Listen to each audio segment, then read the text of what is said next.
Bien, señores, ¿cómo están? Muy buenos días.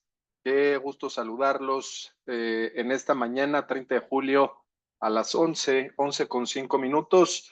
Como ya es costumbre en InTrade, lo que tratamos de hacer con estos webinars es traer a la mesa temas de actualidad, es traer a la mesa temas de impacto empresarial.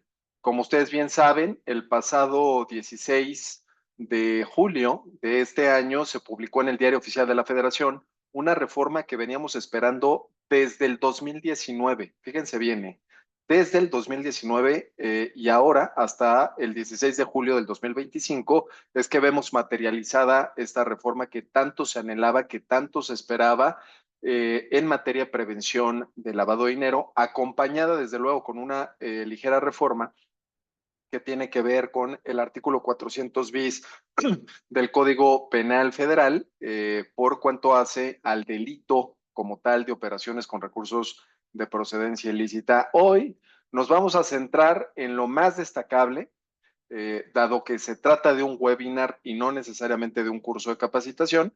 Hoy vamos a dar los highlights, es decir, aquellos puntos que en nuestra consideración son los más importantes, los que hay que analizar de primera instancia. Desde luego, habrá algunos otros que, por supuesto, pues también tienen su nivel, su grado de importancia en el compliance de todas aquellas empresas y personas físicas que realicen actividades vulnerables. Sin embargo, hoy nos vamos a fijar en aquellos puntos que consideramos destacables.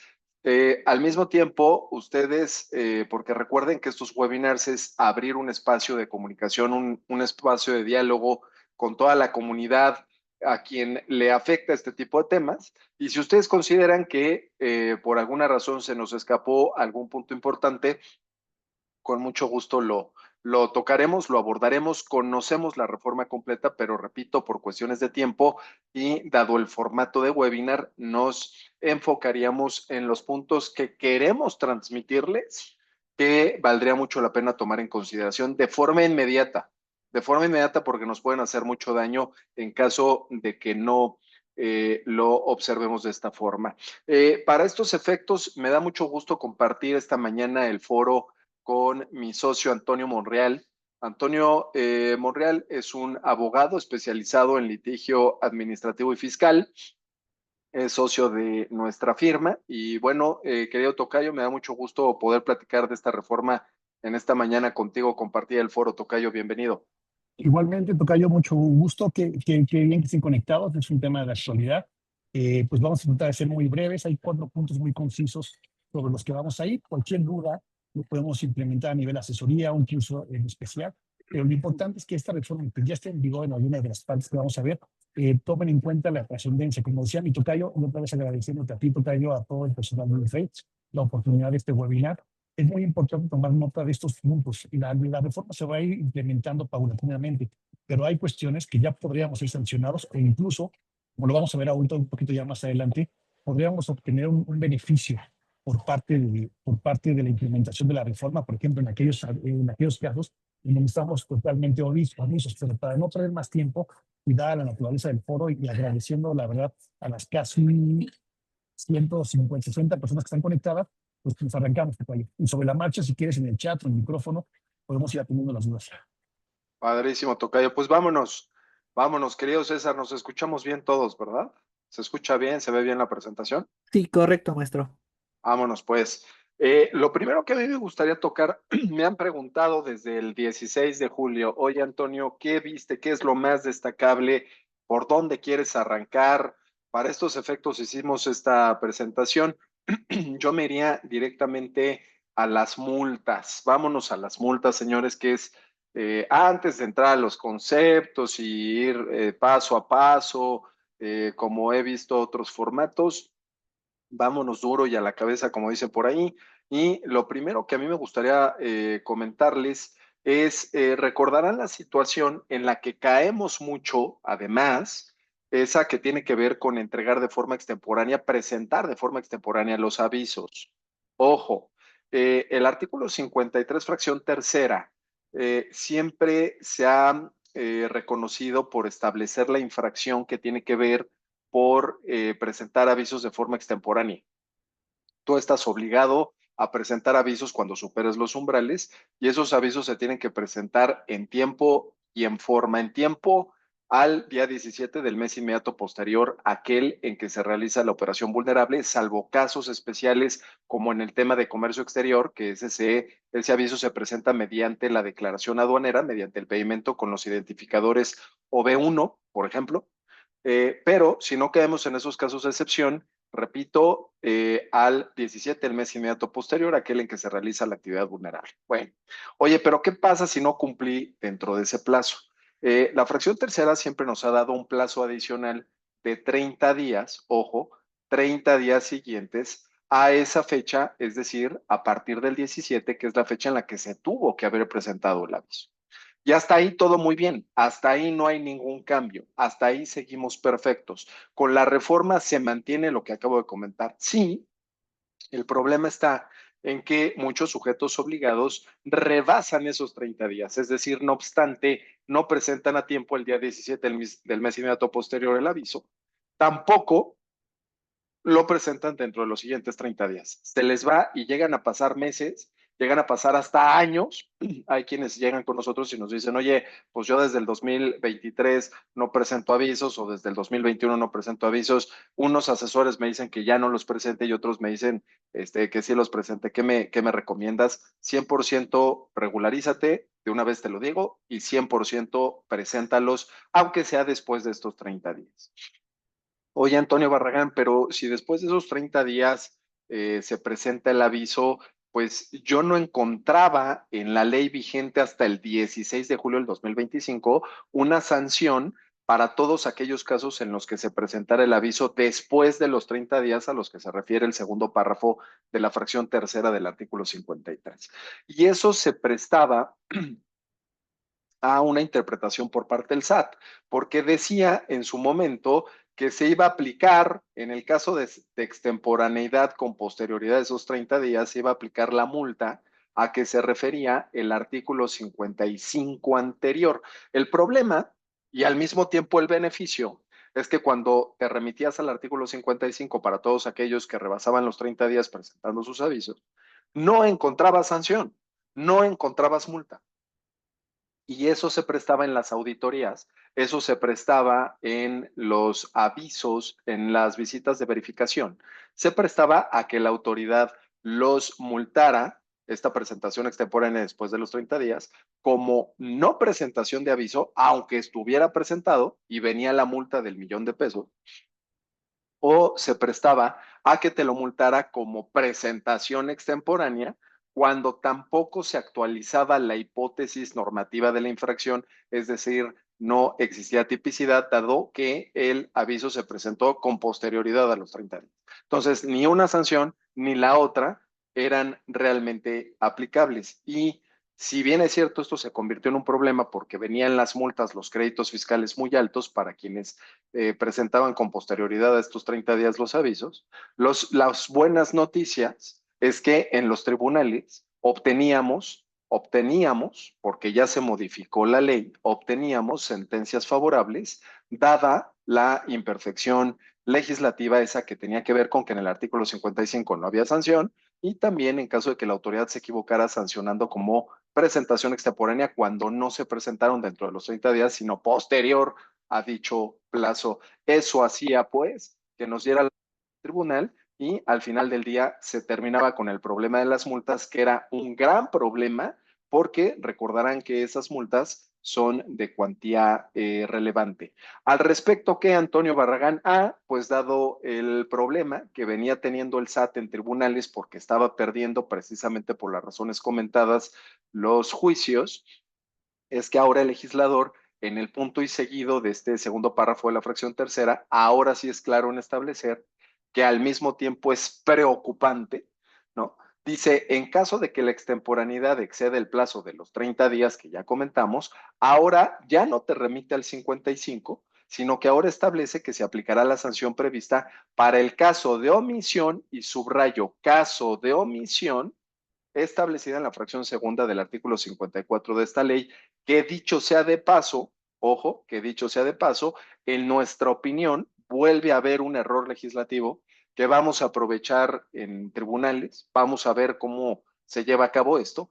¿Por qué crees que es un error legislativo, Antonio Barragán? Si se acaba de publicar la reforma, ¿no se supone que la tuvieron que haber revisado a fondo como para no volverse a equivocar? Bueno, pues esas cosas pasan. ¿Y por qué creemos que es otro error legislativo? Porque dice que la sanción será la aplicable en el caso de omisión. Subrayo en el caso de omisión. ¿A qué se refiere la fracción segunda del artículo 54? Sí, lo que pasa es que me voy al artículo 54, como lo tienen en su pantalla, a la fracción segunda, y la multa, esa que tiene que ver con 2,000 hasta 10,000 veces el valor diario de la UMA, se refiere a la fracción quinta del 53 y estamos hablando del segundo párrafo de la fracción tercera. Ojo con esto, ojo con esto. No obstante ello, el caso de omisión está sancionado en la fracción tercera del artículo 54, no así en la fracción segunda. Entonces, para algunos esto será un beneficio, esta equivocación legislativa será un beneficio porque los van a multar con una multa menor de 2,000 hasta 10,000 veces el salario, en este caso, perdónenme, el valor de la UMA. Y para otros, para nosotros como abogados, será caldo de cultivo, dado que vamos a poder impugnar que la hipótesis normativa, esa a la que se refiere este segundo párrafo de la fracción tercera, no le es aplicable la fracción segunda, tendría que ser aplicable la fracción tercera y en esos términos buscar la nulidad de la sanción. Ojo con esto, empezamos con lo más destacable, empiezo a escucharlos o empiezo a leerlos en el chat porque de entrada esto es un caso típico en donde nos equivocamos, en donde presentamos avisos tardíos y después vienen multas exorbitantes como pudiera llegar a ser el caso. Ya afinaron el problemita que traía la ley anterior, sin embargo, seguimos teniendo un problema de referencia respecto de la sanción en los términos que ya lo platicamos. ¿Hay algo más al respecto en cuanto a la regularización o la autorregularización, Tocayo? Por favor, adelante. Sí, es muchas gracias, Cayo. Y esto que comentabas es muy importante. Cuando nos consultaba algún cliente para un tema de regularización previa a verificaciones de la autoridad, o eventualmente cuando ya tenía un procedimiento sancionador o unas multas, lo importante era hacer valer ante los tribunales, como tú bien dices, el error de referencia, porque no había sanción. Estaba la infracción, pero no había sanción. Y hay que recordarles a todos nuestros amigos que están conectados que aquí estamos frente a normas de derecho administrativo sancionador. Se aplican, ustedes lo saben bien, algunas garantías del derecho penal como exacta aplicación de la ley. Salvo uno que otro tribunal que pues, se desvarió, realmente este agravio, este argumento era fundado simplemente por el error de omisión. Aparentemente trataron de corregir, como piden esta calle, el 53, acción tercera, pero esa revisión, no sé si se quedó corto el legislador o no sé si era con trampa, pero vuelve a tener este mismo problema de revisión. Entonces, como tú lo comentabas, Tocayo, sí hay un tema importante de que las multas que se están litigando tendrán que resolverse con la ley abrogada, pero las nuevas multas serán impuestas con base en esta fracción, en este artículo 53-54, y ahí tenemos un área de oportunidad para volver a litigar. Pero para no llegar a eso, porque a final de cuentas, aunque puedan ganarse, ustedes lo saben bien en tribunales estos asuntos, al ser derecho administrativo y al no aplicar las disposiciones del Código Fiscal, cuando uno litiga estos asuntos, tenemos que ir a garantizar desde la presentación del recurso de revisión. Pues por más que podemos llegar a una resolución favorable en el Tribunal Federal de Justicia Administrativa o en los tribunales colegiados del circuito, siempre, como decía Tocayo, es un crédito fiscal y habrá que garantizarse. Entonces, y parte de lo que queremos platicar en este webinar es invitar al cumplimiento de la ley y más por esta disposición que se introduce en el artículo 55, que es muy importante, de lo más destacable de esta reforma en favor de los sujetos obligados, por así llamarlos. ¿Y en qué sentido va? Ustedes recordarán que esta ley desde el 2013 hasta el 2025 no permitió un esquema me regularizo de manera extemporánea pero espontánea, como sí lo prevé el Código Fiscal en su artículo 73, para los que tenemos la tarea de ver el derecho fiscal también. Sin embargo, esta ley de actividad administrativa no aplica las disposiciones fiscales y la autoridad prácticamente no tomaba en cuenta la espontaneidad. Es decir, si yo presentaba mis avisos fuera del plazo de los 30 días después de que fue el día 17, como tú dices, Tocayo, me imponía la multa de todas maneras. Y la multa la asemejaban a como si no hubiera presentado el aviso. Para la autoridad antes de la reforma, nada más para tener mucha claridad sobre el régimen sancionadores, un aviso presentado 30 días después de que y los 17 días en que tenía la obligación de presentar el aviso, era un aviso que para la autoridad, aunque estuviera presentado, se sancionaba como una omisión total. Y venía la multa de 10,000 UMAS, que en este año es más de 1,000,000 de pesos. Afortunadamente, y esto es lo que queremos platicar con ustedes para que puedan verlo en sus empresas, para que puedan verlos con sus clientes, en las asesorías que suelen dar, se reforma el artículo 55. Por ahí hay una tesis de un tribunal colegiado que ayudó yo creo que a esta parte de la reforma. Simplemente dice que por única ocasión, y lo cual en textual, quisimos hacer la presentación, aunque pareciera muy obvia, exactamente cómo fue publicada en el DOC el pasado 6 de julio, dice la Secretaría, que en este caso ustedes saben que es el SAT. De hecho, déjenme hacer este comentario, que se fortalece en la ley que la Secretaría es la que va a aplicar la ley, porque había dudas y hubo jurisprudencia al respecto. Dice la Secretaría, llámese SAT en este cacaso, se abstendrá de sancionar al infractor por única ocasión el total de las infracciones en que incurra, siempre y cuando cumpla de manera espontánea y previo al inicio de las facultades de la Secretaría con las obligaciones respectivas y reconozca expresamente la falta que incurrió dentro del plazo inicial del procedimiento de verificación. Aquí hay rápidamente varias vertientes, es decir, si tenemos una empresa que es totalmente omisa en la presentación de avisos, sin haber estado en el portal y en la integración de expedientes, y ahí tenemos un tema, hoy por hoy, más que antes, es recomendable decirle, regularízate de una vez y regulariza todas las omisiones que traigas, porque si llega la facultad de verificación, ya no se va a considerar un cumplimiento espontáneo. Entonces, antes lo que establecía el artículo 55 era una espontaneidad, si me permite la palabra, muy limitada, en cuanto que decía que una sola infracción iba a ser perdonada. Hemos visto expedientes con 100 infracciones y de 100 multas, nada más se perdonaba una multa. Aquí es, si yo tengo 100 infracciones porque no he presentado 100 avisos, y presento los 100 avisos antes de que la autoridad me verifique, voy a tener un cumplimiento espontáneo. Y nada más para seguir con el criterio de colegiados que comentábamos del primer circuito, simplemente ustedes, y lo hemos platicado, y ustedes lo saben bien como conocedores también de la materia, aquí no aplica el Código Fiscal. Para verificar se utiliza la Ley Federal de Procedimiento Administrativo, y en ese sentido es una visita de verificación con la que inicia el procedimiento de inspección, por así llamarlo. Y dentro de esa visita, ustedes saben que hay 5 días para poder pronunciarse al respecto una vez que se levante el acta. Es un procedimiento sumamente rápido, sumamente ágil para la autoridad, a diferencia de una facultad de comprobación y victoria fiscal. A lo que voy con esto es que una vez que ustedes, antes de la verificación, llevaron una regulación extemporánea, pero espontánea, tienen que decirle a la autoridad dentro de un plazo de 5 días, con un mea culpa. Decir, ¿sabes qué?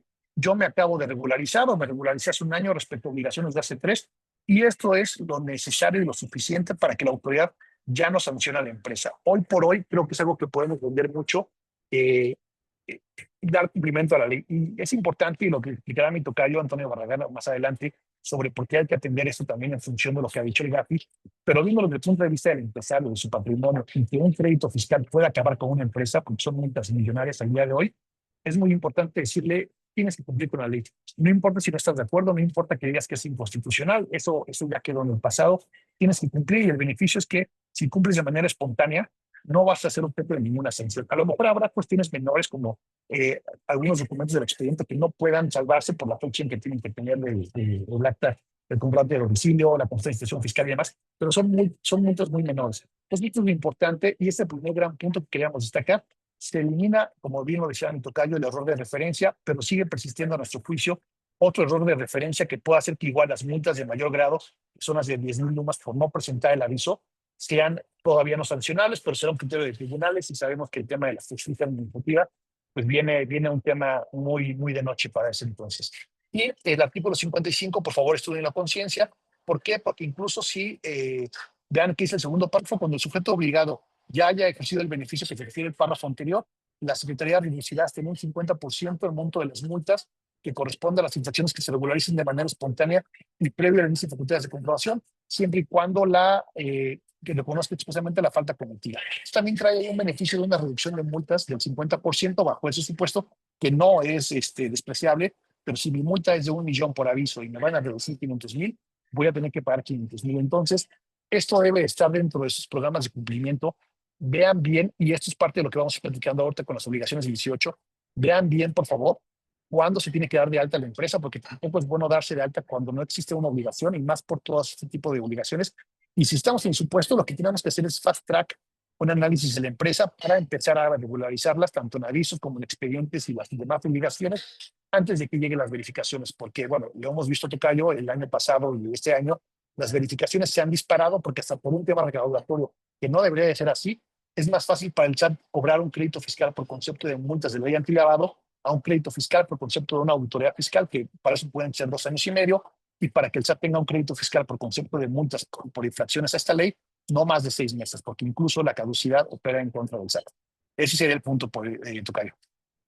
Fíjate, Tocayo, al respecto, hay muchas preguntas que por ser un formato de webinar no vamos a poder atender, pues, si no nos vamos a acabar el webinar y hay varios otros temas que tocar, pero voy a dejar varias preguntas en la mesa, señores, para reflexionarlas y los voy a invitar a otro curso que vamos a hacer en donde vamos a tocar de forma muy particular cada uno de los puntos de la reforma. Pero fíjate, Tocayo, al respecto de lo que tú comentaste.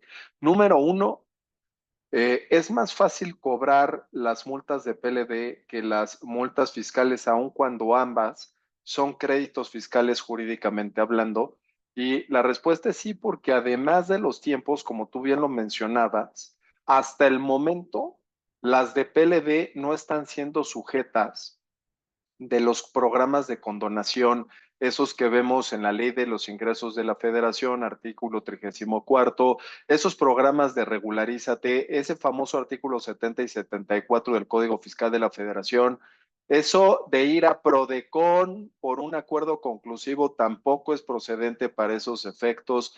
69C del Código Fiscal de la Federación. O sea, son muchas cosas que lamentablemente al establecer y al reconocer la LFPORPI como crédito fiscal estas multas, de pronto es incongruente con esos programas de regularización de pago en parcialidades y beneficios que de pronto el SAT nos da a conocer, en donde desafortunadamente incluso la propia Prodecon no puede auxiliar a el contribuyente en este tipo de sanciones. Dos, en cuanto a lo que vimos ahorita del artículo 55, Tocayo, vienen las preguntas en, oye, como en el caso del acuerdo conclusivo, si no lo quiero usar ahorita, mi beneficio del 55 primer párrafo, porque me multaron, acuérdate, Tocayo, que van año por año, ¿no? El año pasado, 2024, fueron por el 2020, el 2025 21. están yendo por el 2021 y así Exacto. sucesivamente, pero están yendo por un ejercicio.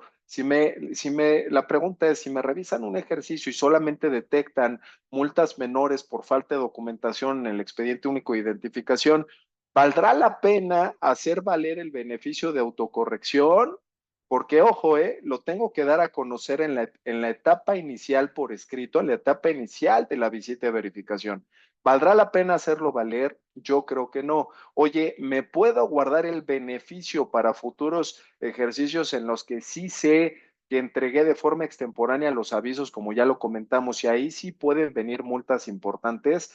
En nuestra opinión, sí se podrá llevar a cabo con posterioridad, simple y sencillamente dejando de presentar por escrito en la etapa inicial del procedimiento esa intención que se requiere de regularización para efectos del artículo 55, primer párrafo. Tocayo, Adelante, por favor, para Tocayo. complementar eso que es muy importante, el artículo Sí, 55 establece la facultad reglada de la autoridad de la Secretaría se abstendrá, pero eso que comentan es muy importante, pensándolo y llevándolo al ámbito fiscal en el acuerdo conclusivo, yo puedo abdicar o puedo decir, en este momento no quiero mi reducción al 100% por única ocasión. Entonces, para aquí que opere o para que opere a futuro este beneficio, simple y sencillamente, como tú bien acabas de decir, Tocayo, es no habría que hacer un reconocimiento expreso para que la autoridad no tuviera que ejercitar esa atribución, porque como está redactado el 55, primer párrafo, si yo reconozco o hago ese mea culpa, una vez que me dan 5 días después que se levante el acta, en automático la autoridad, sea una multa de 200,000, una multa de 20,000 o una multa de 20 millones, tendrá que abstenerse de sancionarme. Entonces, así esta es. pregunta es bien importante y entonces aquí es parte de lo que vamos a ver más adelante, la capacitación de la gente que atiende las visitas de verificación, porque capaz de que el verificador, que es un auditor, realmente le dice, y hazme de una vez el señalamiento de que haces el reconocimiento expreso de la infracción, se acabó el tema. Por única ocasión, y de ahí vamos a multas del 50%. Entonces, es muy importante, dentro de la capacitación que también está en la reforma, que deben de tener los órganos directivos y el encargado de cumplimiento, que señalen si no les conviene, porque son multas menores las que se pueden hacer acreedores, a lo mejor multas de expedientes o demás, que no quieren hacer uso de este beneficio, porque señalando, o si esta frase sacramental, como señala el 55 y la tesis del colegiado, se aplicará en automático porque no es podrá, la Secretaría se abstendrá. Entonces, eso es muy importante, Cayo. Muchas gracias.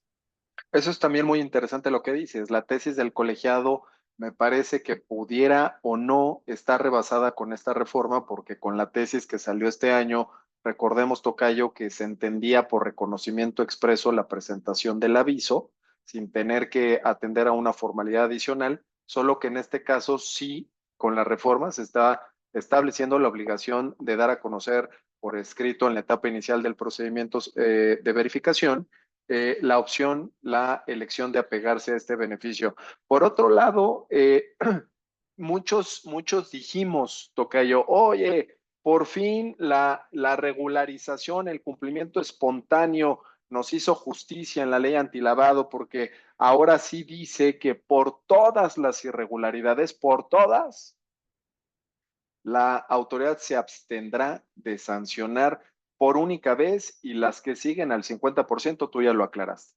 Sí, nada más que en la práctica se están yendo ejercicio por ejercicio.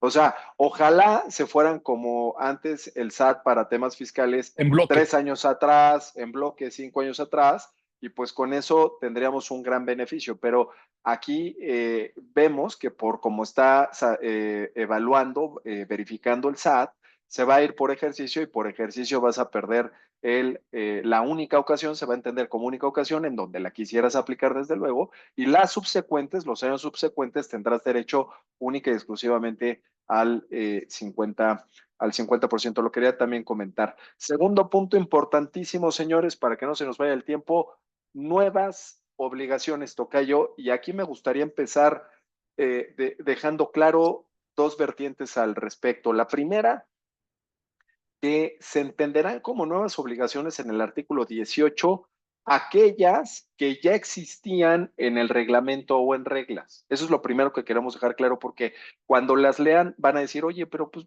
darme de alta en el portal, pues ya estaba obligado. Presentar informes de no actividad, lo que se le llama informes en ceros, pues eso ya estaba obligado. Oye, tener que tener un manual, criterios y procedimientos, pues eso ya estaba obligado. Sí, ojo, lo que pasa es que los abogados le estuvimos pegando a los créditos fiscales en tribunales, diciendo que esas obligaciones de manuales, esas obligaciones de presentar informes, esas obligaciones que de pronto se sancionaban como resultado del inicio del procedimiento sancionador con motivo de una visita de verificación, argumentábamos que no podían estar en un reglamento. Argumentábamos que al establecerse a manera de obligaciones tenían reserva de ley y en esa virtud no tenían, se tildaba de inconstitucionalidad el acto de autoridad al momento de determinar esas sanciones por las razones ya mencionadas. Entonces, lo que hace en este caso el legislador es recoger de esas sentencias los errores que tuvo el Ejecutivo al establecer obligaciones adicionales en reglamento y en reglas, y le pide al legislador que las incluya en la ley para que ya no haya vicios de inconstitucionalidad. Entonces, esa es una... Adelante, por favor, Tocayo. No, no es exactamente, tocayo. Si leemos el artículo 18, antes eran 6 fracciones, hoy son más fracciones y hay nuevas obligaciones que vamos a plantear ahorita. Pero lo que tú bien dices, tocayo, es importante porque había cuestión de jerarquía de norma, de supremacía de ley. Y entonces había que interpretar la ley para saber qué te llevaba al reglamento, el reglamento de las reglas de carácter general y las reglas de carácter general a los anexos. Entonces ahí sí hubo un par de criterios de los tribunales diciendo que esto excedía la facultad reglamentaria y la facultad administrativa excedía lo que estaba en ley, y lo que hace ahorita el legislador, aprovechando la reforma integral, aparentemente es subir todas estas obligaciones a ley, tocayo, como tú bien dices, y ahora sí señalar lo que señalamos mucho en materia fiscal como la cláusula habilitante, es decir, y por ejemplo, para la integración del expediente, cuando hay una relación de negocios, se tendrá que seguir lo que dice las reglas de carácter general y sus anexos. Entonces, no hay nada nuevo bajo el sol, bajo este punto, más que fortalecer en su caso el sistema de infracción y de sanciones, porque ahorita ya no podremos alegar, como si lo hacíamos antes, que la remisión era indebida, que había una violación al principio de observa de ley, de supremacía jerárquica, o en su defecto que no había cláusula habilitante. Y Eso un era todo. punto, un ejemplo construyendo en razón a lo que tú dejas claro, Tocayo, el típico, el que siempre nos pasó, era o el tema del manual o el tema de la falta de presentación de informes por no actividad, que es el famoso informe en ceros. Y sí venían multas, y las multas obviamente las litigamos como si hubieran sido multas por omisión en la presentación de avisos, que son cuestiones muy diferentes, ¿no? Un poco para ejemplificar lo que nos pasó en años anteriores. Bueno, hoy, como lo dice Antonio Monreal, pues ya se fortalece el esquema de sanción desde el momento en el que pasan las obligaciones de reglamento y reglas a la ley, lo cual quiere decir que vendrá, esperaremos en los siguientes meses, días, semanas, reformas al reglamento y reformas, desde luego, a las reglas de carácter general. La segunda vertiente, que esa es la que más nos interesa, de obligaciones, es así, tienen que ver con nuevas obligaciones, tocayo. Y esas nuevas obligaciones emanan del famoso due diligence que encontramos en las 40 recomendaciones del GAFI, que habrá que aclararle al auditorio que gran parte de estas reformas, más allá de atender a situaciones ocurrentes de las autoridades mexicanas y legislativas en lo particular, lo cierto es que mucho de esto deviene de las 40 recomendaciones del GAFI y desde luego de las evaluaciones mutuas, de los resultados de las evaluaciones mutuas que ha practicado el GAFI a nuestro país respecto de la efectividad del régimen de prevención del lavado de dinero. Entonces, por cuanto hace a las novedosas, tocayo, estas me parecen bastante importantes porque se refieren ya a, en principio, llevar a cabo un enfoque basado en riesgos, tocayo. Y con base en un enfoque basado en riesgos, es decir, no solamente tienes que acreditar que lo realizaste, no solamente tienes que acreditar que desarrollaste el enfoque basado en riesgos para que con base en este implementes controles de cumplimiento, ojo, sino que además tendrás que seguir las directrices que van a venir en las reglas de carácter general para poder desarrollar ese enfoque basado en riesgos, el que vas a tenerle que aplicar a tus clientes usuarios para identificar si son de bajo, medio o alto riesgo y en razón de eso aplicar debida diligencia.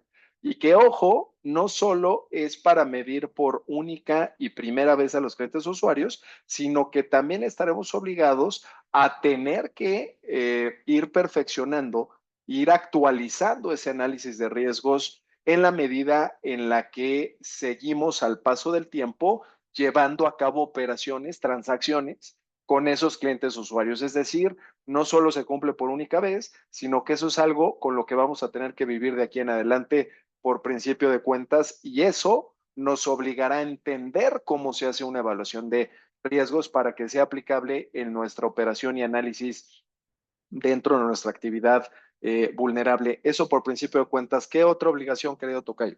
Mira, Tocayo, de la mano al comentario del análisis de la evaluación de riesgos que tendrá que hacer cada sujeto que lleva a cabo una actividad vulnerable, voy a comentar de manera muy rápida la de la fracción 10 y la fracción 11, que van un poco de la mano. Aparte de eso, se deben implementar ya mecanismos automatizados. Hay muchos sujetos que ya lo llevan a cabo, hay veces que hay sujetos que por el tamaño de la empresa lo hacían más manual, incluso incluso a nivel de manual. Hay que contar con mecanismos automatizados que permiten llevar a cabo un monitoreo permanente de los actos de operaciones con los clientes y usuarios. Es decir, nosotros ahora, o quien lleva a cabo una actividad vulnerable, tiene que reconocer el perfil transaccional de su cliente o usuario y debe de llevar un sistema automatizado para este efecto. Y si nosotros, suponiendo como si fuéramos banco, vemos que se sale de su perfil transaccional de nuestro cliente usuario, tendríamos que reportarlo. Entonces, también tenemos que, aparte de identificar al cliente, al usuario, pedirle la documentación cuando haya, sobre todo, una relación permanente de negocios, tenemos que estar verificando a través de este mecanismo automatizado que se tiene que implementar su nivel de riesgo y su perfil transaccional. Este es un punto muy importante. Y otro que también vamos a ver cómo se desarrollan reglas de carácter general a que obligan a que los sujetos obligados lleven a cabo una auditoría interna o externa, dependiendo de cómo esté el tamaño de la empresa, por decirlo de manera muy clara. Entonces, no nada más tengo que tener capacitado ahora a la dirección de la empresa, al encargado de cumplimiento, sino tengo yo que autorregularme o tengo que llevar a cabo una auditoría interna o externa. Incluso en reglas de carácter general se va a señalar, como dice la fracción 11, pero lo importante es que, como en materia fiscal, hay veces que nos dicen, pues tienes que tener un dictamen del cumplimiento de obligaciones fiscales, pues ahora nosotros tendremos que tener dependiendo lo que establezca el chat en reglas de carácter general o la Secretaría de Hacienda, perdón, el tema de si tengo una auditoría interna, si, y a quién tengo que capacitar para que vea el nivel de cumplimiento o eventualmente contratar un despacho que me lleve una auditoría externa para que me diga cómo voy en el cumplimiento de mis obligaciones. Pero dentro de todo esto, tocayo, insisto, esto es nada más como pinceladas de lo importante. Ya haremos un curso en forma para ver en específico todo lo que está subiendo el artículo 18. Tenemos la fracción, tenemos la fracción 3, la fracción cuarta, y voy a platicar muy rápido la fracción 3, porque esta mi tocayo la va a ampliar.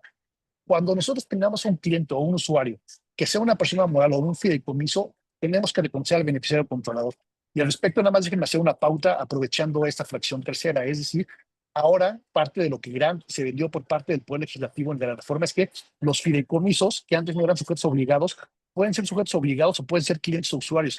Entonces se introduce una nueva figura jurídica, fideicomisos o figuras jurídicas análogas, para que o bien puedan llevar a cabo actividades vulnerables y tengan que cumplir con todo lo que marca la ley, o si yo tengo un cliente que es un fideicomiso, yo tengo que ahora en términos del artículo tercero identificar al beneficiario controlador, que ojo, es diferente al beneficiario final que marca la propia ley. ¿Qué está haciendo aquí el legislador tratando de juntar las recomendaciones del GAFI? Recordarán que en 2022 se publicó en el Código Fiscal, en el artículo 32D, me parece, el beneficiario controlador para efectos fiscales, como parte de la contabilidad, había que identificar cuando era una persona moral y contribuyente, quién era el beneficiario controlador. Ahora, si yo llevo a cabo una actividad vulnerable y mi cliente usuario es una persona moral o eventualmente un fideicomiso o alguna otra figura análoga, por ejemplo, una en participación, yo tengo que, independientemente de identificar al beneficiario final, identificar al beneficiario controlador. Y hasta ahí me quedo con esta parte, Tocayo, para que el siguiente punto, que es muy importante, y puedas platicarle al auditorio, a nuestros amigos, el alcance de esto, que lo que platicábamos previamente es que se está imponiendo una obligación con esta figura del beneficiario controlador, que puede ser incluso a quien no haga una actividad vulnerable o que no sea cliente de usuario. Eso te lo dejo a ti, Tocayo, pero lo importante es que, viéndolo desde el punto de vista de quien lleva a cabo una actividad vulnerable, en términos de la fracción 3, que es nueva, es adicionada, tengo que, en caso de que mi cliente o usuario sea una persona moral, un fideicomiso o alguna figura jurídica análoga, tengo que pedir la documentación para identificar al beneficiario controlador.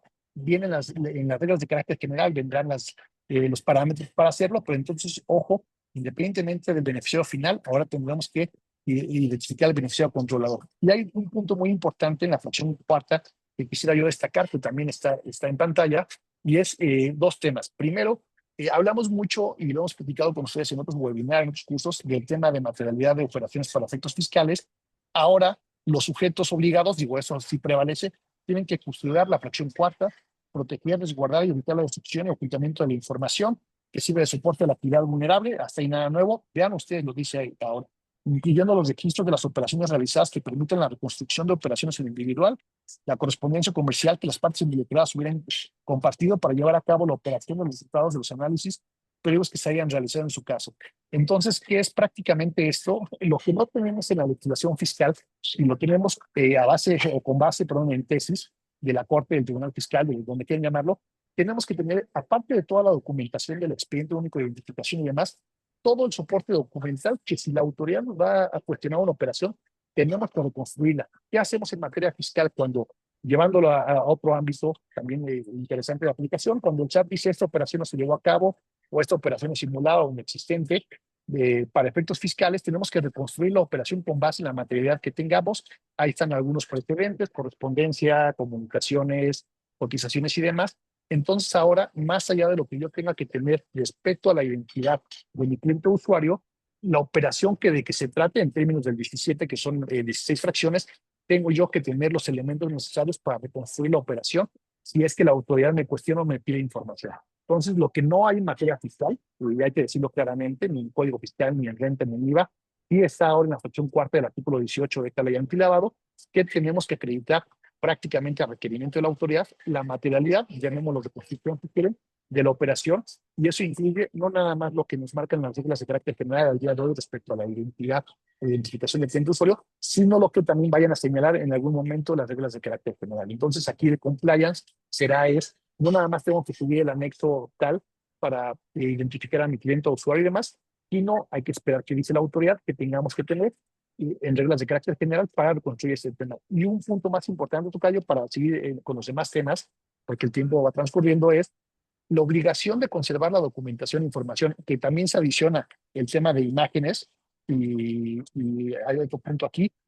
Aparte de la documentación, ya también la autoridad dice que tenemos que tener imágenes o todo lo que se refiera a la realización de las operaciones con los clientes usuarios, pero por un plazo de 5 años. Es decir, yo hago la actividad vulnerable, mi tocayo platicaba ahorita que el año pasado llegaron las verificaciones del 2020, este año están llegando a las del 2021, y este plazo de 5 años que establecía la ley antes de la reforma era en sintonía o en concordancia con lo que establece la Ley Federal de Procedimiento Administrativo. Recordemos que al no aplicar el Código Fiscal no podemos hablar de caducidad.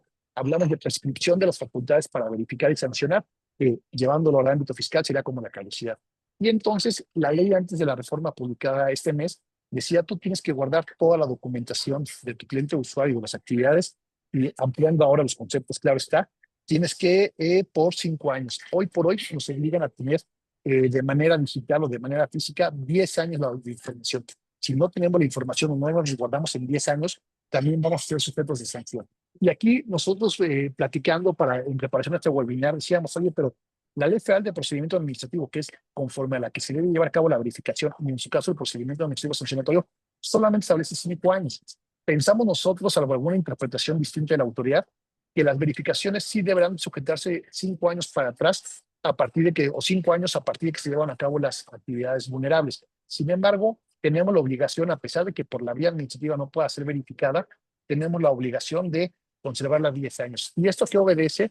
Pues puede encontrar su explicación a que las cuestiones de carácter penal o alguna otra investigación tienen más tiempo para una prescripción. Entonces, a lo mejor yo puedo decir, no me puedes pedir por la vía administrativa más de documentación más allá de 5 años después de que lleve a cabo la actividad vulnerable, pero mi obligación de conservar a partir de la entrada en vigor de la reforma de 10 años queda ya establecida claramente en la fracción cuarta, y en ese sentido es muy importante entender que a lo mejor el SAT ya no me puede verificar un 2019 o un 2020, por ponerlo a otro como un ejemplo, pero sí puede llegar la Fiscalía, puede entrar la Guardia Nacional y pedirme información. Y esto nos va a llegar en automático, tocayo, a otro tema que traías también, del fortalecimiento de las unidades administrativas que pueden ejecutar esta ley, porque si hay una investigación, a mi parecer, y te dejo la palabra, tocayo, a mi parecer hay un tema policíaco, hay un tema de presión por parte de las autoridades, perdón, que están incrementándose, pero entonces cierro esta parte a reserva de que incluso veamos con calma en alguna otra plática, en algún curso, las 11 fracciones, que muchas son, pues se vuelven son cuestiones cosméticas, son cuestiones de superar cuestiones de inconstitucionalidad, pero sí hay obligaciones bien importantes que tenemos que tener presente. Entonces, hoy quien vaya a asesorar a una empresa que lleva a cabo una actividad vulnerable, tiene que tener claridad de que el artículo 18 debe ser cumplido de pe a pa. ¿Y cuál es la sanción? Pues ya habrá muchas, como las que platicamos, que las mayores son las de los avisos. Pero aquí el único punto que queremos comentar con esto es bien importante estar capacitados en esta ley para no dar de alta a un cliente que no tiene que estar dado de alta. En el tema del arrendamiento nos pasa muy seguido. Y el sobreaviso no se sanciona. Pero si yo me doy de alta y no teniendo la obligación, entonces si yo no presento los informes sinceros, si no presento avisos, a pesar de no tener la obligación, pero me doy de alta en el portal, yo en cuanto me doy de alta, asumo todas las consecuencias del artículo 18. Entonces es bien importante estar capacitados en esta materia, seamos encargados de cumplimiento no de una empresa en específico, para decirle con honestidad, con claridad, sobre todo con profesionalismo, estás obligado a darte de alta, no estás obligado, ni te asomes a esta ley, porque como pueden ver, las obligaciones son muy amplias, y este término que en materia fiscal se da por excepción, ya la regla general son 10 años de la conservación de la documentación, más todo lo que hemos platicado, y habrá que ver las reglas de carácter general, tocayo, que me parece que es un año de régimen transitorio, para ver qué es lo que nos pide la autoridad para reconstruir las operaciones. Y cierro con este comentario, tocayo, para que pasemos al siguiente punto. Recordemos que en materia fiscal muchas veces nos basamos en las reglas de carácter general para poder identificar a nuestros clientes, a nuestros proveedores.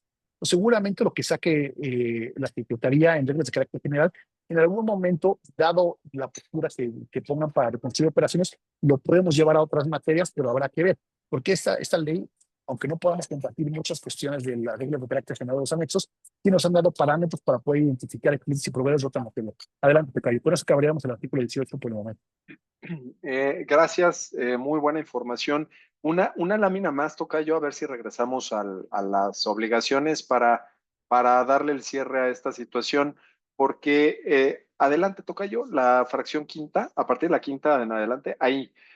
Lo que me gustaría comentarles de una forma, tratar de identificarlo de una forma más sencilla con un determinado orden de compliance, es que a partir de lo que hoy vemos en la fracción esta que tiene que ver con una evaluación de riesgos en la fracción 7, de ahí tiene que partir todo lo demás, como ya lo platicamos. Entonces, del riesgo, una vez identificado el riesgo, ojo, tengo que implementar controles. Un control importantísimo para mitigar riesgos es la fracción séptima. Manuales, políticas, criterios, procedimientos.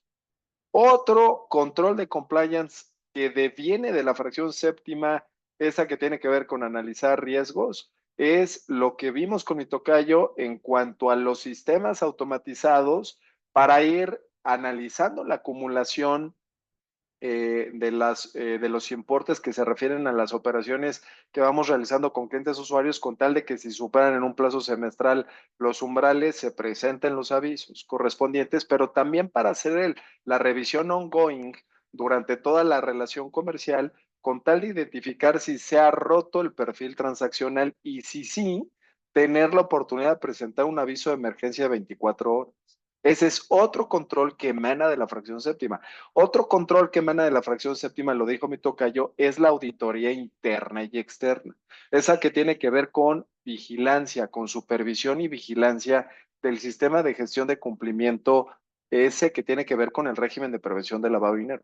Y otro punto importantísimo que deviene también de la fracción séptima, por eso quiero transmitirlo así, todo deviene del enfoque basado en riesgos, porque a partir de los riesgos detectados, las mitigantes tienen que ver con la imposición de controles. ¿Cuáles? Estos que estamos viendo ahorita, manuales, políticas, procesos, procedimientos, sistemas automatizados, auditorías internas, auditorías externas y el tema de capacitación, ese que no únicamente le aplica a los encargados de cumplimiento, sino también a los órganos de administración, a las direcciones que deben de estar empapadas de los riesgos porque estos son los que tienen que autorizar los manuales, criterios, procedimientos y en general el sistema de gestión de cumplimiento que se va a implementar para evitar que vengan las sanciones o que venga algún tipo de afectación por algún incumplimiento.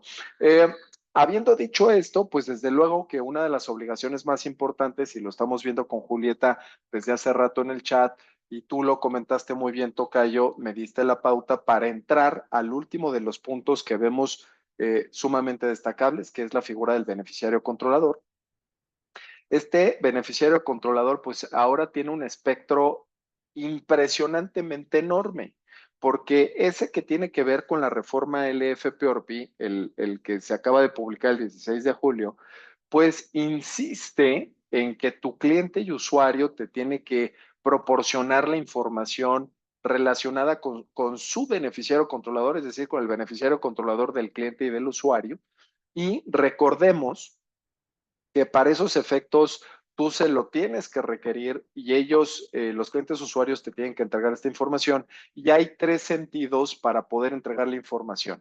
El primer sentido es cuando el cliente te dice no existe beneficiario controlador. El segundo sentido es cuando sí existe, pero no tengo la información. Y el tercer escenario es sí existe y aquí está toda la información que lo identifica. ¿De acuerdo? Lo que busca el régimen de prevención de lavado de dinero es que se cumpla con el tercer supuesto, ese que sí hay beneficiario controlador y aquí está toda la documentación que lo identifica, pero en muchas ocasiones no se puede cumplir de esta forma, ya sea porque el beneficiario controlador no quiere proporcionar esa documentación o esa información y estará, ojo, al arbitrio, al criterio de quien realiza la actividad vulnerable llevar a cabo o no la operación. Para eso tiene que aplicar un diagnóstico de riesgos respecto del cliente o el usuario que por alguna razón no quieren entregar esa información, además de lo que se establece en el artículo 21, segundo párrafo, en el sentido de que si el cliente usuario, a ti que haces actividades vulnerables, no te presenta la documentación que exige la ley, reglamento y reglas, te tendrás que abstener de realizar la operación. Ojo con eso que tiene que ver con diagnóstico de riesgos. Y ojo con eso también porque si haces la operación o no la haces por tu diagnóstico de riesgos, también tienes a la mano la presentación del aviso de emergencia 24 horas si hay indicios de que esas operaciones pudieran estarse realizando con recursos de procedencia ilícita. Perfecto. ¿Qué más al respecto, Antonio Barragán? Que me doy cuenta en la práctica que no le pedimos la información del beneficiario controlador de forma adecuada al cliente o el cliente no nos la da de forma adecuada porque siguen existiendo dudas de quién es el beneficiario controlador, quién cumple con el rol del beneficiario controlador.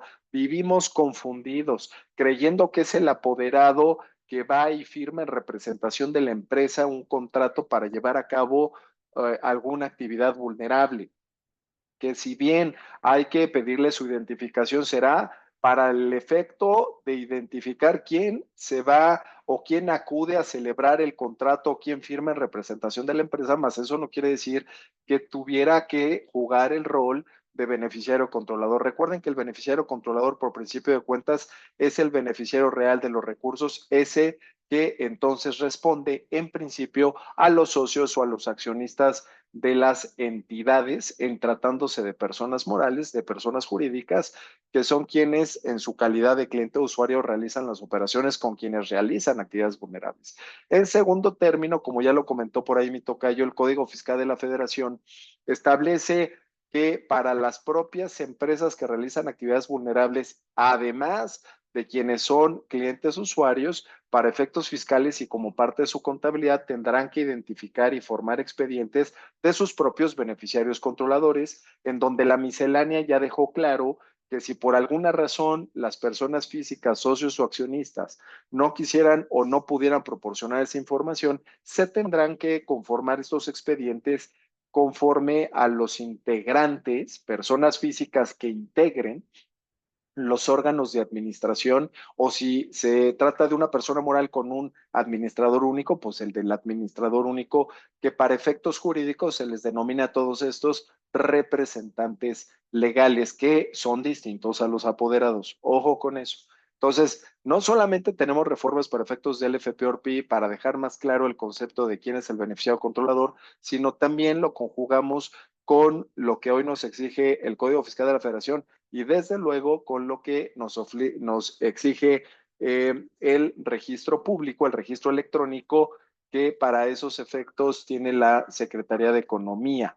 Habiendo dicho esto último, les confirmo que una de las adiciones a esta reforma del 16 de julio del 2025 fue el capítulo 4 bis, que se refiere exclusivamente al beneficiario controlador y con esto lo que nos está dejando ver la autoridad es que el beneficiario controlador se seguirá fiscalizando.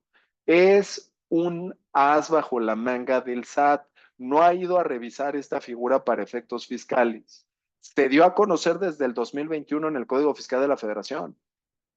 Para efectos de prevención de lavado de dinero desde el 2012, entrando en vigor en 2013. Para efectos financieros desde mucho antes. Pero lo que les quiero decir es que con este tipo de reformas y adiciones, lo que nos están diciendo las autoridades es que hay personas físicas que están actuando mal, haciendo uso de personas jurídicas y por actuar mal, entiéndase, o que los recursos que se utilizan y que se explotan por conducto de las entidades legales son de procedencia ilícita o que deben impuestos al SAT, ¿no? O sea, el tema de procedencia respecto de los recursos, ese que radica en la figura del beneficiario controlador, es por dos razones. O porque esos recursos se inyectaron para llevar a cabo una actividad comercial de la que va a ser beneficiario el propietario real y no se han pagado impuestos, hay una defraudación fiscal,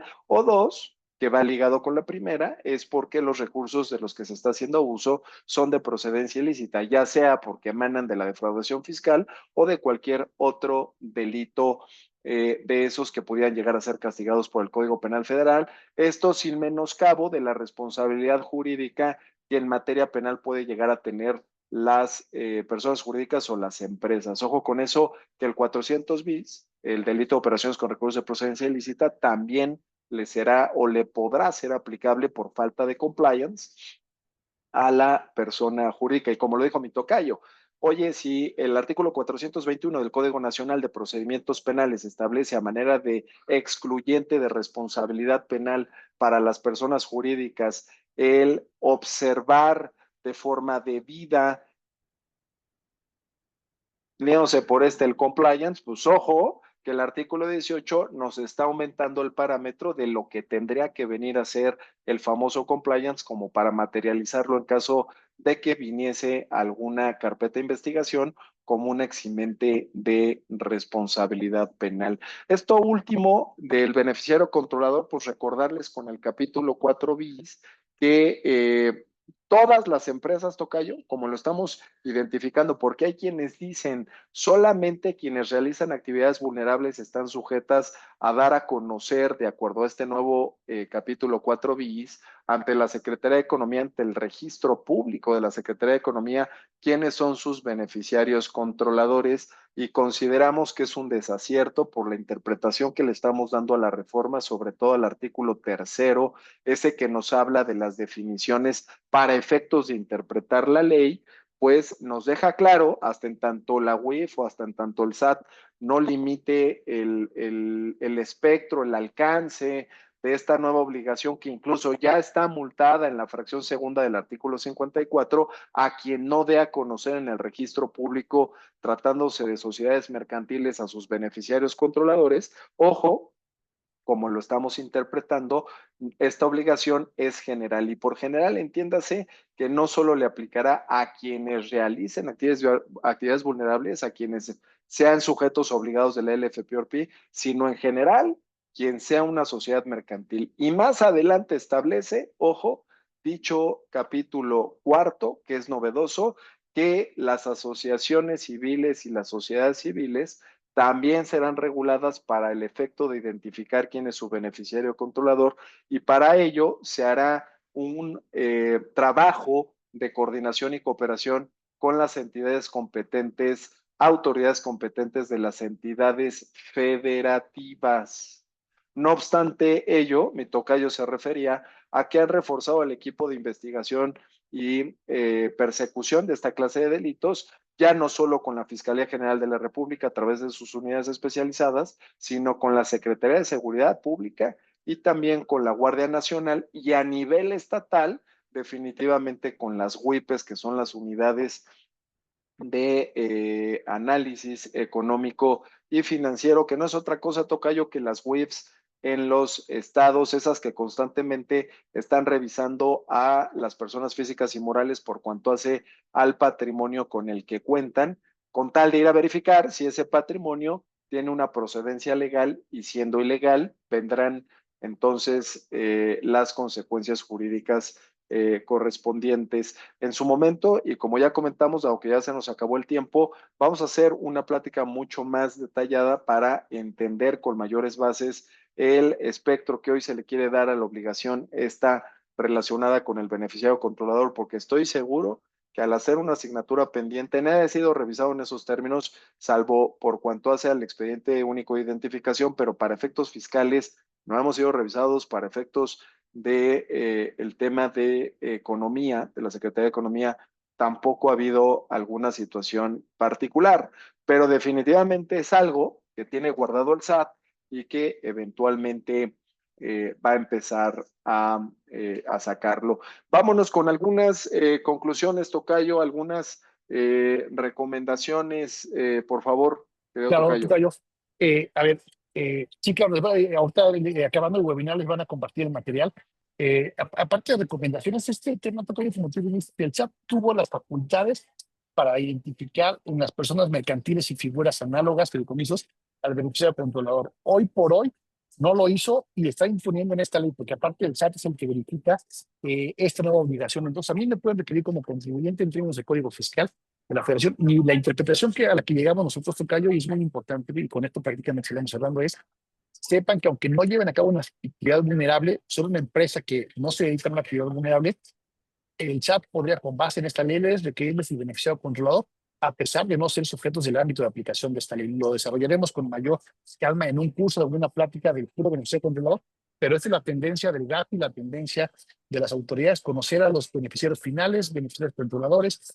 Creo que incluso los formatos que ha publicado la WIF y el chat traen ahí un tema de descontextualización, pero bueno, aparte de recomendaciones, Tocayo, y esperar el periodo transitorio para las reglas de carácter general, es implementar un sistema de compliance, implementar, eh, eh, estudiarme a fondo la ley para dar un cumplimiento espontáneo, pero ya vimos que puede ser también un arma de doble filo, entonces hay que saber cuándo cumplir voluntariamente y cuándo pedir el beneficio de las no multas, pero simplemente dos temas, Tocayo, es dentro del artículo 17, que es el tema sustantivo, que son las actividades vulnerables. El tema es que realmente no hay mucha modificación, simple y sencillamente lo que se señala es que se actualiza aún más, pero en el desarrollo inmobiliario, increíble que se le ha ido a la autoridad, sí hay un tema importante, porque recuerden, conforme a la fracción quinta del desarrollo inmobiliario, que nada más era quien construía y vendía, tenía que avisar cuando se podía hacer sumas que eran 800,000 pesos, la venta, pero ahora se añade la fracción quinta bis. Creo que el tema también es muy importante para dar una otra plática, que también los recursos con los que se va a construir, ya sea para vender o para rentar, tienen que informarse. Esto ya era una facilidad administrativa, pero hoy por hoy, quien se dedica a la venta y a la construcción, por ejemplo, en Los Cabos, en Cancún, quien diga, voy a hacer un resort, no nada más tienen que informar de cada venta como tradicionalmente se hacía. Ahora todos los recursos de los que se lleguen, créditos públicos, créditos privados, los tendrán que avisar, porque ya está la fracción quinta bis. Y no nada más es para vender. Si yo voy a construir para rentar, tendré dos obligaciones. La fracción quinta bis, que es de dónde estoy sacando los recursos para construir, y la fracción quinta cuando empieza a rentar. Entonces, esta es una parte muy importante. Y dentro del 17, aparte del tema de las criptomonedas, Tocayo, ya no nos da tiempo. Lo que sí queremos dejar en claro es que dentro de los servicios de fe pública hay algunas contextualizaciones para los notarios, para los corredores, pero ahora bajo la nueva ley de medios alternativos de solución de controversias, los facilitadores y los mediadores también estarán sujetos al tema de esta ley. Hay temas también, por último, Tocayo, para que si quieres hacer un último comentario respecto a los delitos culposos del 62, que se cambia la vertiente de delitos culposos, una parte muy interesante. Nada más déjenme decirles que la ley establece, como ustedes saben bien, en su artículo 32, las restricciones en efectivo, y esta restricción en efectivo para llevar a cabo ciertas operaciones podían salvarse en términos de una jurisprudencia del Tribunal Federal de Justicia Administrativa. Si yo voy a comprar un vehículo, déjenme poner un ejemplo para entender la reforma, y si le a pagar en la agencia 800,000 pesos con mi portafolio, no me dejaban, pero si yo iba al banco, depositaba los 800,000, si el banco me permitía, y saltaba el tema de la objeción. Ahora, y vean ustedes que el artículo 32, que no tiene mucho que ver con el 17 en función de las actividades vulnerables, lo platicábamos incluso en mi tocayo y yo en preparación de esta plática, yo ya no puedo usar el efectivo en el sistema financiero para liquidar la operación. Es decir, antes la forma de darle la vuelta es agencia de coches, blindaje, no me aceptas en efectivo, pues voy y deposito al banco y ya te doy la ficha de depósito y saldrá el tema de la restricción. Hoy la reforma es como viene en pantalla, aunque el pago, si la liquidación se haga a través de una entidad financiera, y yo pago en efectivo, sigue estando la restricción del efectivo. Y recuerden que aquí las multas para aceptar una operación que supera los umbrales de pago en efectivo son igual de 10,000 UMAS, es prácticamente la multa que se da a la no presentación de aviso. Y viene una parte importante de las consignaciones, pero bueno, hay que respetar el tiempo de la audiencia de Cayo. Si quieres, te dejo con el artículo 62, que platicábamos también de los delitos en que pueden incurrir, que los errores ahora pueden ser sancionados penalmente. Y te dejo la palabra, Tocayo. Y con eso, si quieres, concluimos. Gracias.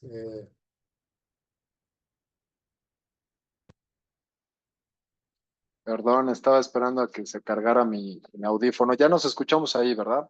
¿Me escucha? César, ¿me escucha? Ya, muy claro, Sí, Tocayo, te sí. escucho. Sale, efectivamente, ese otro tema de que hoy los delitos son culposos es algo que también vamos a tener que analizar con mucho detenimiento, Tocayo. En mi opinión, es una medida inconstitucional de esta reforma. Es algo que habrá que pelear en su momento, dado que por la naturaleza de esta clase de delitos, yo no veo la posibilidad, aun y cuando se trate de errores vencibles, yo no veo la posibilidad de que este delito, a la luz de la proporcionalidad constitucional, pudiera ser considerado sancionado en la vía culposa, ¿no? En mi opinión, esta clase de delitos, por su naturaleza, forzosamente tienen que ser delitos dolosos, ¿no? Aquí la imprudencia sobre todo esa que tiene que ver con la presentación de avisos, porque sí vemos muchos errores, tocayo, en cuanto a las direcciones, en cuanto a los domicilios, en cuanto a los comprobantes de domicilio que no muchas veces coinciden con los contratos. O sea, hay muchos datos que no necesariamente tienen que ver con un descuido, sino que así es la vida comercial. O sea, se presentan el comprobante SFE, trae un domicilio en alguna parte distinta a lo que dice tu contrato de arrendamiento o en relación a tu domicilio fiscal. O sea, esas cosas suceden. Entonces, no por ello, entre otros, pudiese llegar a tipificarse como un delito, por la culpa de no corregir este tipo de datos, me parece que es absurdo. Sin embargo, pues ya veremos qué dicen los tribunales, ya veremos qué dicen los colegiados tocayos al respecto y se irán generando tesis jurisprudenciales y tesis aisladas al respecto. Por último, cerrar, todo esto deviene de las 40 recomendaciones del GAFI, todo esto deviene de la evaluación mutua que hoy, por las evaluaciones mutuas por las que ha cruzado, a las que se ha sometido nuestro país, esto en razón de tener que perfeccionar el régimen de prevención de lavado de dinero, ahora más con el tema del financiamiento al terrorismo, esto que últimamente hemos vivido con Estados Unidos, y también destacar, Tocayo, que en los últimos semanas, pues han habido, y esto nos va a afectar en la evaluación mutua por la que estamos pasando, de la que en 2026 vamos a tener resultados, pero que se está practicando actualmente en nuestro país. Pareciera que no vamos a tener buenos resultados hasta en tanto no se aclare definitivamente, y si se logra aclarar el tema de estas entidades financieras, Vector, Banco e Intercam, que según FinCEN, que es la UIF en Estados Unidos, han estado coludidos con las operaciones financieras relacionadas con el tráfico de fentanilo, lo cual nos deja en la lona, tocayo, para efectos de prevención del lavado de dinero, aplicable en entidades financieras. Por otro lado, y con tal de finalizar, porque nosotros llegamos mucho a la comunidad aduanera y de comercio exterior, si hay quienes están en alguna agencia aduanal o importadores o exportadores, comentarles que sí se modificó por ahí la fracción 14 del artículo 17. Del mismo modo, las sanciones relacionadas con los agentes aduanales, pero solo para el efecto de incluir al despacho aduanero directo, la figura del despacho aduanero directo, que no estaba considerada, y desde luego para adicionar la figura de la agencia aduanal, y no solo dejar a los agentes aduanales y a los apoderados. Antes decía agentes aduanales apoderados y dejaban fuera las operaciones vulnerables que estuviera haciendo una una empresa con la autorización de despacho aduanero directo, por ejemplo. No hacía las agencias aduanales porque no han actuado. Si bien es cierto, ya están autorizadas muchas de estas por la NAM, no así se han publicado las reglas de operación. En fin, quería yo destacar esta aclaración para quienes pudieran llegar a representar alguna agencia aduanal. Ojo con los identificadores OV1, OV2, OV3 y sobre todo agentes aduanales, en general la comunidad de comercio exterior, ojo con los avisos de 24 horas que por el momento el reglamento tocayo comercio exterior está exceptuado del aviso 24 horas cuando me parece un gravísimo error que esté exceptuado porque en comercio exterior y más ahora con temas de contrabando, más ahora con temas de fentanilo, más ahora con el tema de la seguridad de la cadena de suministro, hay muchas operaciones que independientemente de declarar en los pedimentos los identificadores, sí tendrían que ser objeto de avisos de emergencia para perfeccionar desde luego sistema de investigación y persecución delictiva. Muchas gracias, Tocayo, muchas gracias. No sé si tuvieras algunos últimos comentarios para dar cierre al webinar. Nada más, Tocayo, lo último que tenemos en pantalla como última lámina es la reforma del Código Penal Federal. Simplemente pareciera cosmética, pero tiene un trasfondo que es establecer a la Secretaría de Hacienda como víctima ofendida en este tipo de delitos, en el delito Orti, y comentar también que aunque no haya una denuncia formal de la Secretaría de Hacienda para la investigación del delito del artículo 400 bis, aunque no haya una denuncia, sí puede hacer actos de investigación, incluso de manera oficiosa. Entonces es muy importante lo que se está estableciendo en el 400 bis, en la parte final, en el sentido de que primero se le da el carácter de víctima ofendido a los que pueden hacer este tipo de delitos, y creemos que mucho puede ser por los precedentes de que algunos jueces de amparo no reconocieron ese carácter para informarse en contra de procesos penales. Y finalmente, esto es muy importante porque para proceder penalmente se sigue necesitando una denuncia de la Secretaría de Hacienda, pero no para actos de investigación. Entonces, solo por hoy la Fiscalía puede investigar en términos de esta ley de manera muy amplia y solamente esperar una denuncia de la Secretaría de Hacienda para judicializar un asunto. Sin embargo, los actos de molestia e investigación pueden ser ya totalmente vigentes.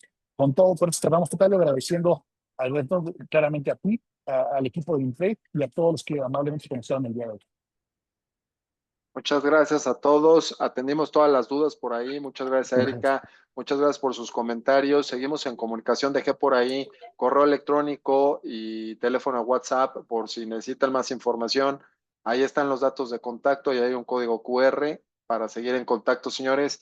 Muchas gracias por su tiempo y seguimos platicando. Nos vemos en el curso para ver los aspectos mucho más detallados. Y en lo que eso sucede, confirmar que entró en vigor el 17 de julio. Vienen, como ya lo dijo mi tocayo, reglas de carácter general para alcanzar a las obligaciones novedosas del artículo 18, pero todo aquello, ojo, todo aquello que no se tenga que alcanzar en reglas ya está en vigor a partir del 17 de julio, razón por la cual hay que tomar mucha atención de estas nuevas reformas. Muchas gracias, que pasen una buena tarde y muchas gracias a ti, tocayo, por todo tu A ti, apoyo. Muy tocayo, un amables. abrazo. Buenas tardes a todos.